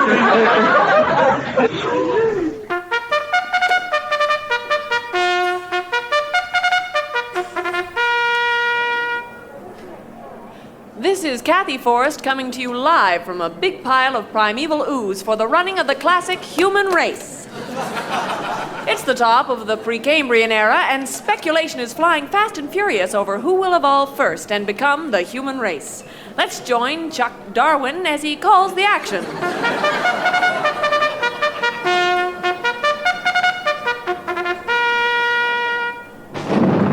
There's the bolt of lightning. Flare off. Single cells and bacteria taking an early lead, followed by amoebas, protozoa, and zygotes forming a gamete. They're bunching up on the straightaway into multi-celled organisms. It's plants and animals as they hit the bend and start dividing into various phylum. Every class and order is mutating and jockeying for the best positions.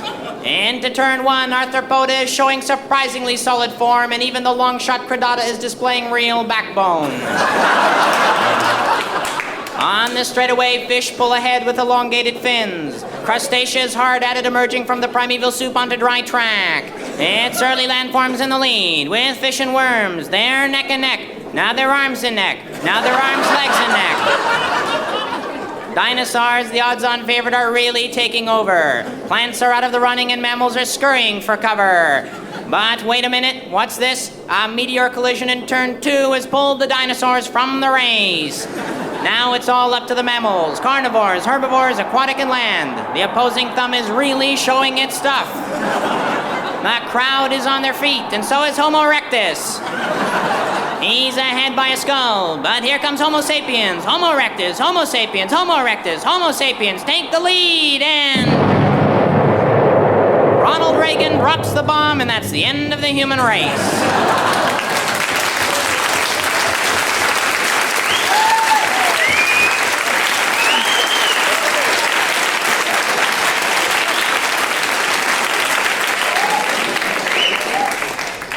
And there be the Frantics with the human race. Not all of us have competed and gotten very far. Sorry, just if you don't believe me, look at some of the people, I guess you could say, walking down the street, and they ain't, well, they're part of the human race, but they ain't winning anything in it.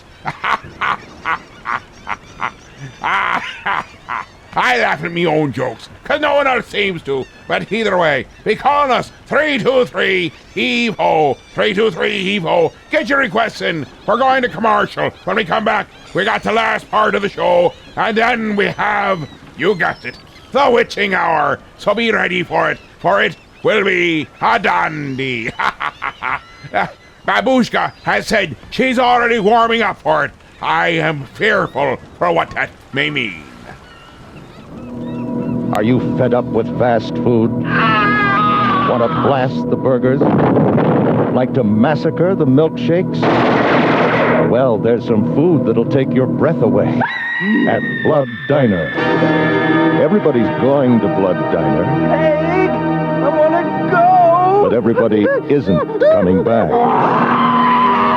Because they serve the kind of food people really get into. And don't worry about bad manners. At Blood Diner, it's fine to use your hands. The house specialty is finger food. This isn't going to hurt a bit. All the cool people go to Blood Diner. You'll find them hanging out in the corner booth or hanging up in the freezer. First they greet you, then they eat you. Blood Diner. No one under 17 admitted.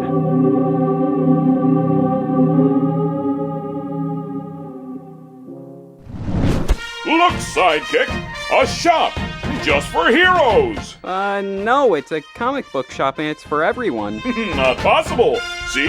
It's even right in the name! Heroes!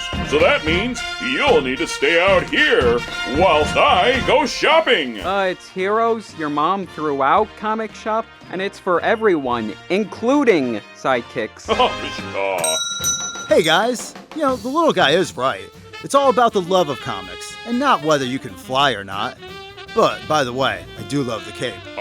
Gee, thanks. So Heroes Comic Shop is located at 130 West 14th Street in Elmira Heights, New York. We're open Wednesday through Saturday. You can check us out at momthroughout.com.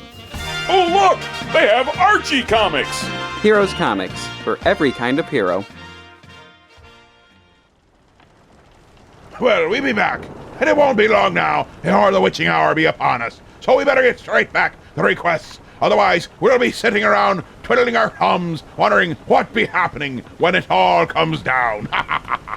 Yo, Captain, I need to hear me some, me and my pooty cat, that is. We need to hear some Basketball Jones by Cheech and Chong. Yeah, make it good, Captain. We need to hear something just that picks us up. We've been feeling awful down. Thank you, Captain. Thank you kindly.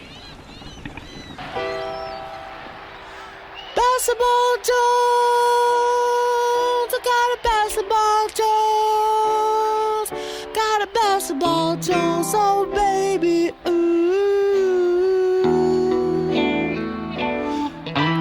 Yes, I'm the victim of a basketball Jones. Ever since I was a little baby, I always be dribbling. In fact, I was the baddest dribbler in the whole neighborhood. Then one day, my mama bought me a basketball, and I love that basketball. I took that basketball with me everywhere I went. That basketball was like a basketball to me. I even put that basketball underneath my pillow. Maybe that's why I can't sleep at night. I need help, ladies and gentlemen. I need someone to stand beside me. I need someone to set a pick for me at the free throw line of life. Someone I can pass to. Someone to hit the open man on the give and go and not end up in the popcorn machine. So cheerleaders, help me out. Basketball Jones, I got a basketball Jones. Oh, that sounds so sweet. I got a basketball Jones. Sing it out. Come on, Coach Booty and Red Blazer, sing along with us. Basketball Jones.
Basketball was invented in Springfield, Massachusetts.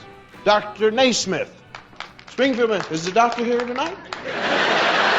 Invented basketball. It was too cold in Massachusetts to play football. The guy throw the ball to you, and you catch and break your fingers. It's do you see? You don't know anything like that. Living in San Francisco, you don't know what it's like to try and play football 27 below zero, and the guy throw a ball, and your fingers draw inside of your arm, trying to get out of the way. Is he crazy? I don't want that. And that's why you missed the ball. Your fingers have disappeared, man. And you say, well, we can't play that. Then some nut tried to play baseball, 27 below zero, line drive, and the guy's hands just went and broke. So Dr. Naismith was in the barn, and he was saying, I must invent a game. You know, that's the way great inventors start out. I must invent something. He was in this old raggedy barn. He had a football, and he bounced it. And the football went bing, ball, ball, bang. He said, well, that's not the ball for it. Right away, decision making, see? Right away. Just think about that. If he hadn't, you'd have had to play basketball with a football. Try, look at that kind of dribbling. Look at it, and he started clonk, and it's up in the stands. That'd be a ridiculous game. And they're out on the basketball court, and Frazier backs up and drop kicks 2 points. So he got this round ball, and he's just walking around with it. He said, there must be something I can play in this indoor place because it's warm in here. And he saw a trash can. And he walked over to the trash can, and he dropped the ball in it. And he said, now that's kind of cool, you know. That's what he said. It's in the book. That's kind of cool. You look in the book of Dr. Naismith says, that's kind of cool. And then he dropped it in the can again. And then he kind of moved away from it, and he's looking at the can, and he jumped around it, you know, and went back, and he went, and he was digging it, and he was having the ball. Ho, hey, hop, ho. Now, coming by was Willie, the janitor, see? And Willie is pushing the broom, cleaning up, and he's looking at this man with a doctorate throwing a ball in the trash can, talking to himself. Well, Willie didn't understand that too much, you know. Well, he's educated. So the doctor said, Willie, would you come over here a second? So Willie come over, and he said, Willie, he said, you stand between me and this can, and you stop me from putting the ball in the trash can. So Willie said, And he went to shoot, and Willie hit him in the face with the broom. No, this is true, I swear. It's in the book. You look under Willie with the broom. Willie cleaned him out, man. Right, you know, so the doctor fell down. He said, no, Willie, that's a foul on you. He said, that gives me a free shot. So Willie said, well, for what? Now think about that. That was decision making. The rules of the game were made right there. So the doctor took the ball. He said, now, I want you to stop me, but don't hit me with that broom. Put the broom down. So he went to shoot again, and Willie punched him. And he said, Willie, you're really one of these militant janitors now. Don't put your hands on me, all right? And don't kick me. Because Willie was getting his foot ready, you know. Willie was polishing that brogan up, Jack. Willie's going to give him a kick in the face like you ain't never seen, because Willie is a good defensive man. He said, well, I got to protect my can, Dr. Naismith. So this is my can. You won't put that ball in my can. Now, you said stop you from putting the ball in my can. Now, you ain't coming in here. So Willie said, now, look, you keep the ball in play at all times, so you have to bounce it while you move around. Just don't run around holding it behind your back and holding it behind your head and everything. And they went on and they invented the game.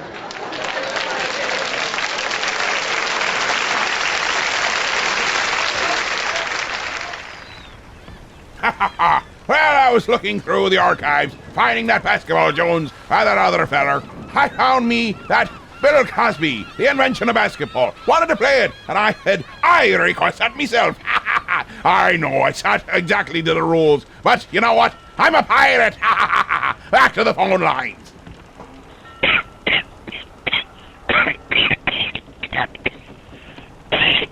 Captain.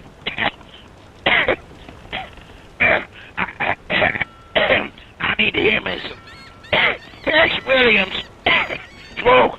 Smoke that cigarette.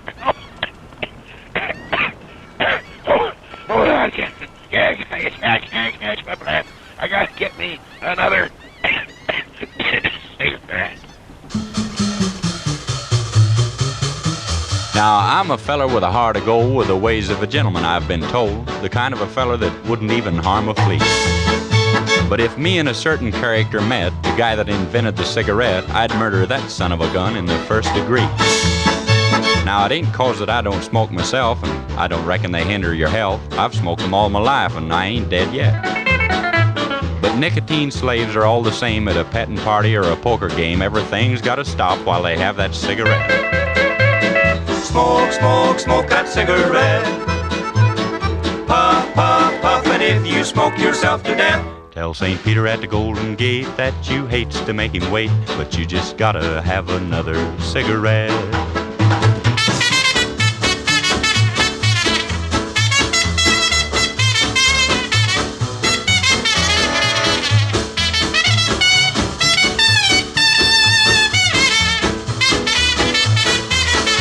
Now, in a game of chance the other night, old Dame Fortune was doing me right. The kings and the queens, they just kept on coming around.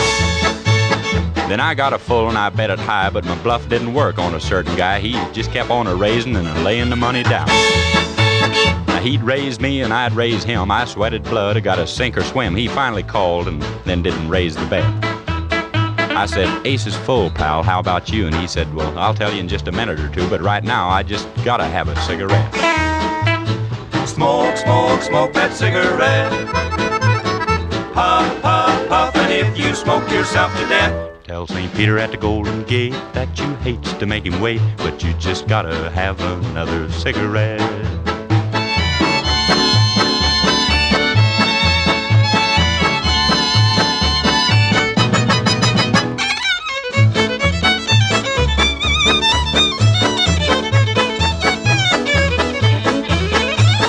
The other night I had a date with the cutest little girl in the 48 states, a hybrid uptown fancy little dame.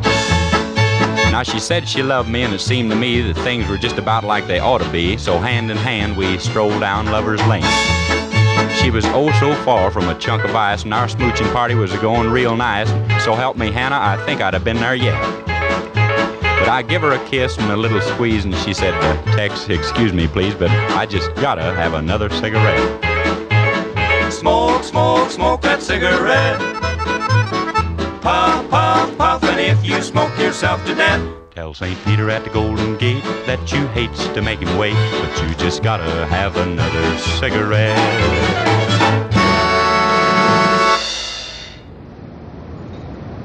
Hi.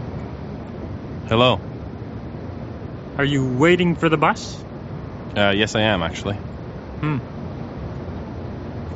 I notice you're not wearing any galoshes. No, I'm not. It's sunny out. No need for galoshes. I'm wearing galoshes. Galoshes. Uh-huh. Did you read the paper today? No, I haven't had a chance. Did you read the thing about the Eskimos? No. Well, the article was saying that the Eskimos will eat the fat from the whale. Oh, yeah. Do you know what that's called? No, I don't. Blubber. Ah, right. Blubber. Yeah, blubber. That's what it's called. Mm-hmm. Blubber. Right. The Eskimos eat the blubber. Uh-huh. And the blubber will come from different kinds of whales, you know? Oh, yeah. Sometimes it will come from a beluga whale. Uh-huh. Yeah. Beluga. Right, yeah. They don't wear galoshes.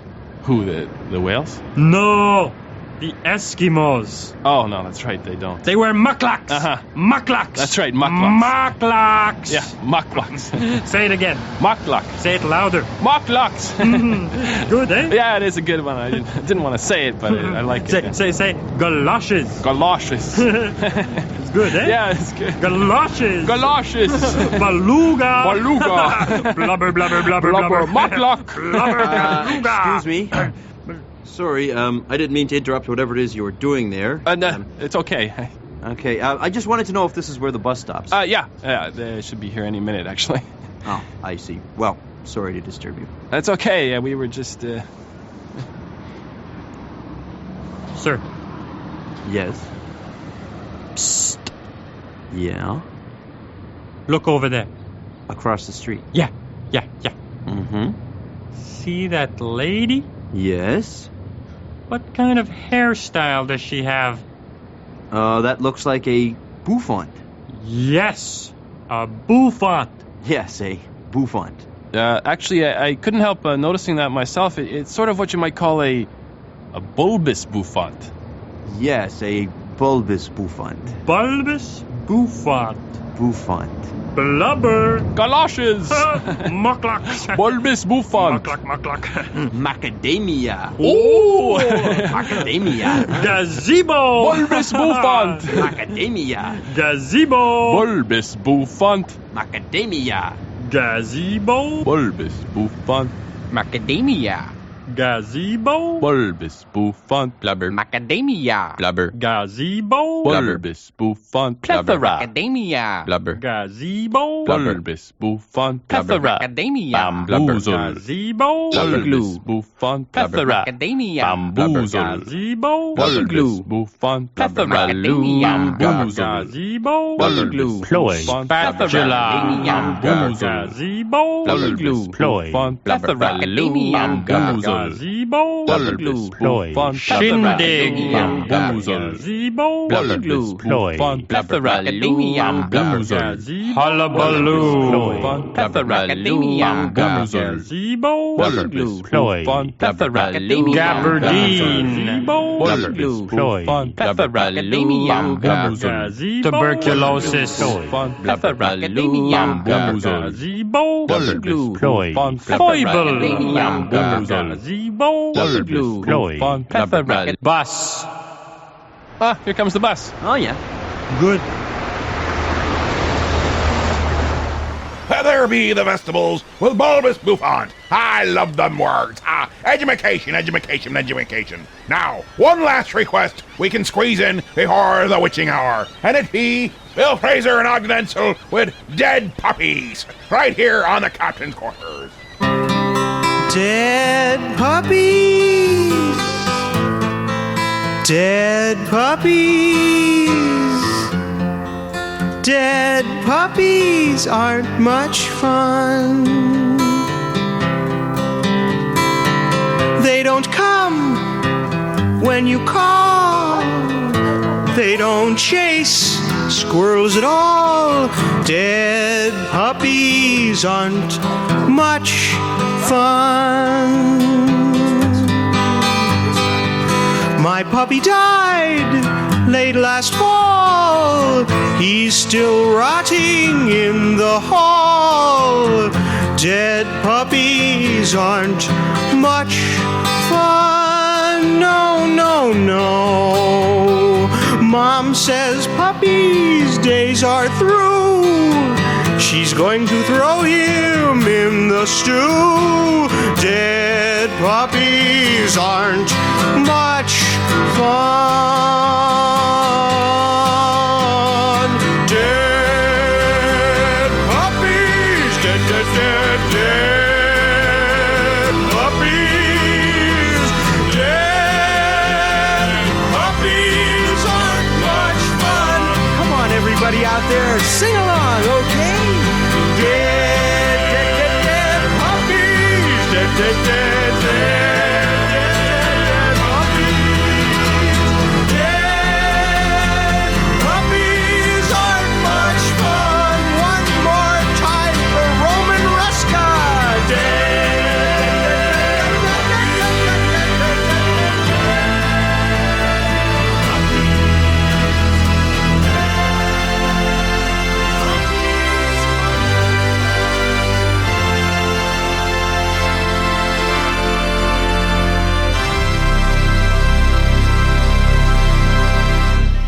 Well, that brings us to the end of the show almost, and to the most disturbing part. This is the part where Babushka, well, you know. Would you believe they blew up an entire satellite just so as I couldn't play Mitcons? How petty can you be? Well, you did hijack the satellite. I sings now. Left a good job in this city, working for the men every night and day. And I never lost 1 minute of sleeping. Yeah, we be the ones losing sleep listening to this. Have been Bigville keep on turning. Proud Mary keep on burning. I wish someone would burn this song. Rolling on the river. Cleaned a lot of plates in Memphis. Pumped a lot of pain down in And if you want pain, me ears be in pain from listening to I never this. saw the good side of this city till I hitched a ride on a riverboat queen. Bigville keep on turning. Now you see the importance of being touched in the head before this here witching hour come upon us. I think we've all been tortured well enough. Good night. So just chill till the next episode.